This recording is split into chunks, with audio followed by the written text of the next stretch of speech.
大家好，我係菲力啊。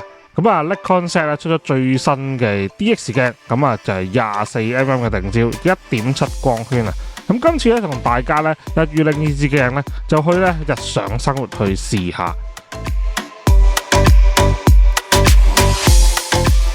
喺開始片之前，記得 like、share、subscribe 個 channel 啦。咁啊 subscribe 咗個 channel 咧係好緊要啊，因為咧我見到咧成60%嘅人咧都係冇 subscribe 我嘅 channel 啦。咁記得 subscribe 個 channel 啦。咁亦都可以下面留言俾我啦，亦都可以咧將我哋一齊去戰勝呢個 YouTube 嘅演算法嘅。所以非常之需要你哋嘅支持。記得 subscribe 個 channel 同埋留言俾我一齊傾下啦。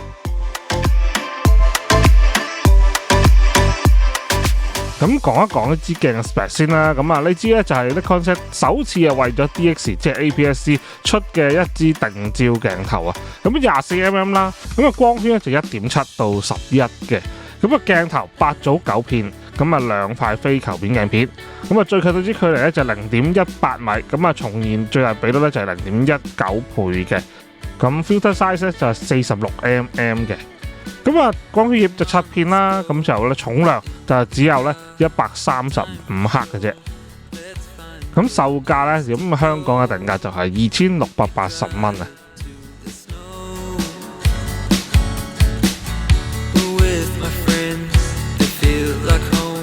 咁今次試支鏡咧就配合埋 CFC 啦，一齊去試啦。咁始終咧即係 APS-C 嘅機身咧，咁啊都係比較輕啲啦。咁連埋呢支鏡頭嘅重量咧都係非常之輕嘅。如果加上 CFC 咧就係580g 度啦。咁如果 Z30 嘅話就係540g 嘅。咁所以咧即係基本上帶出去日常生活使用啦 ，step 啦都係幾好用。咁最近我個女咧就係參加咗一個叫小學生嘅生態比賽啦。咁啊呢個攝影比賽咧就攞咗呢一個亞軍啦，同埋一個咧優異獎啊。咁真係咧，即恭喜佢啫。咁因為咧即係真係佢自己咧攞部機去影啊。咁當時係攞咗部咧 Z30 啦，同埋一支5250啦去到影嘅。咁呢啲相咧都係佢自己影啦，咁樣先至叫有意義啊嘛。咁所以咧就係咧即係嗰日頒獎咧就專登都攞埋呢支鏡頭咧去影下相啦，合照下啦。因為咧有陣時咧即係我即係唔係做嘢嘅時候啊，都想用一啲咧比較輕便嘅機已經足夠啦。咁所以咧就選擇咗呢支24mm。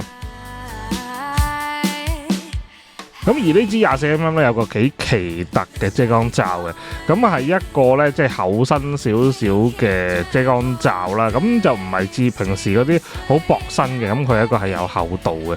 咁啊，大家唔知覺得個樣點啦？咁我自己咧就麻麻地嘅，咁我咧通常咧就係唔用個遮光罩啊，直接攞出街用啦。咁但係當然啦，遮光罩都有佢用處啊，始終佢係可以遮一啲遮光啊，即係唔會滲到啲邊光入去，令到支鏡咁但係 so far 咧，即係我就咁用咧，都係冇乜大問題嘅。咁啊，唔知你覺得呢個遮光罩點啦？我喺下面留言度一齊討論下嘅。咁呢支鏡嘅外觀上面嚟講咧，就唔係 SD 版嗰啲復古樣啦，就係正常咧而家新一般 Z 鏡嘅樣嚟嘅。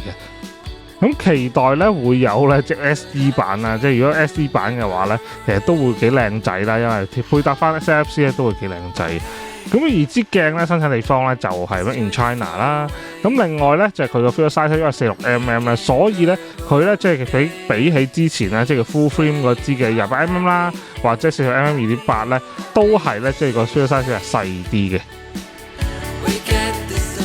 咁始終咧受惠於大光圈啦，同埋對焦距離夠近嘅關係咧，咁所以去到一啲餐廳食嘢啦，又或者日常生活嘅即係拍攝咧，其實都可以咧，就比較輕鬆咧，都可以影到一啲似景深嘅相啦，又或者係一啲咧，即係唔使太高 ISO 嘅相。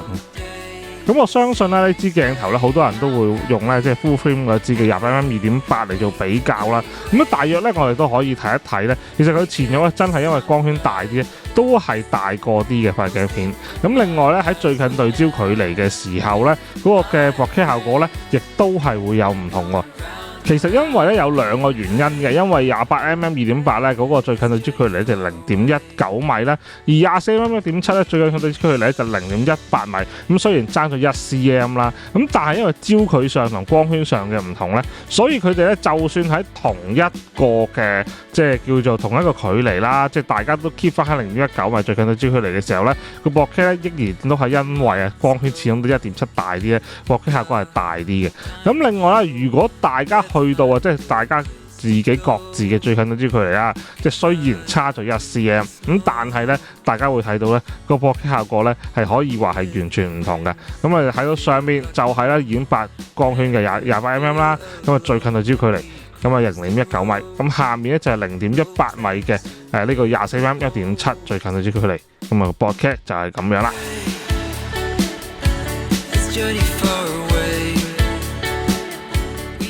咁好多人都知道啦，我中意高智能方程式啦。咁最近啊，又一城咧就搞咗個 Mega House 嘅，我爭緊講錯 Mega Box，Mega House 嘅展覽啊，咁就擺出咗一部咧雷神啦喺上面啦。咁亦都有啊唔同嘅 Mega House 嘅產品咧都有擺出展覽嘅。咁有興趣可以去睇下。咁我亦都帶咗支咧24mm 1.7過去咧，就影下相。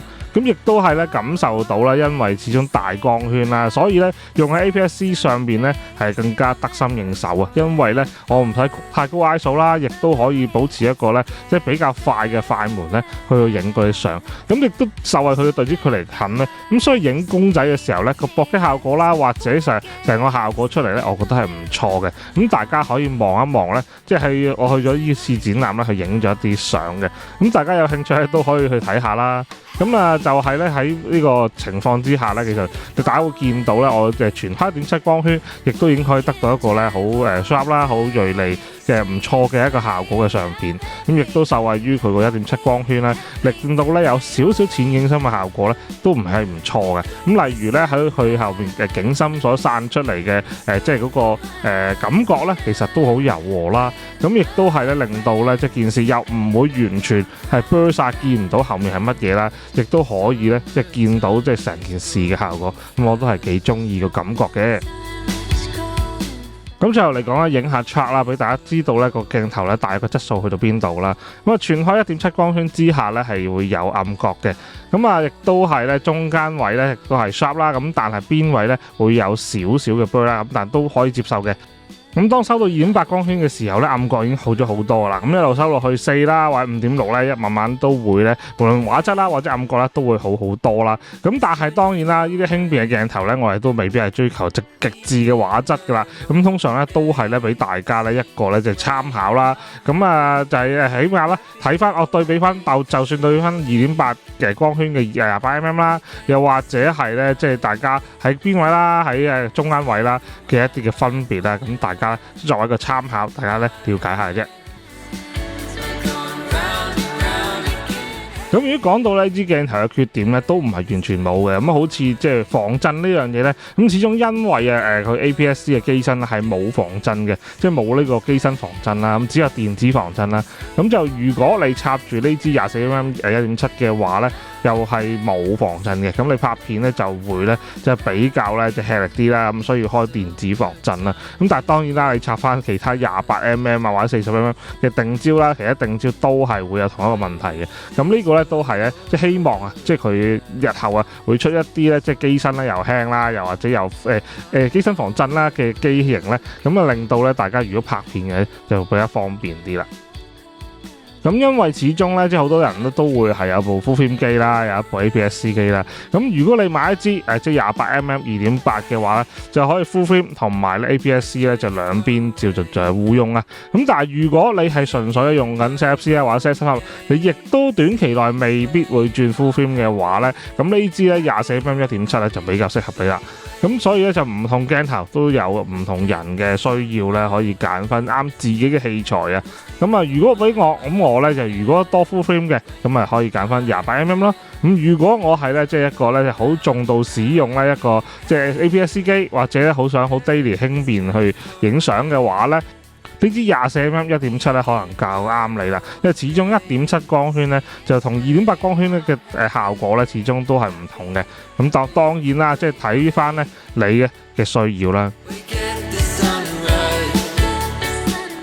咁呢條片咧簡單嚟到呢度啦，咁希望你中意片，記得 like、share、subscribe channel 啦。有咩意見可以下面留言俾我嘅，有咩想我玩、想我試咧，都可以留言俾我，同我講下睇下安唔安排到啦。咁對支鏡有咩意見咧，都可以一齊傾下。咁啊，我哋咧就今日講住咁多先啦，我哋下次再見，拜拜。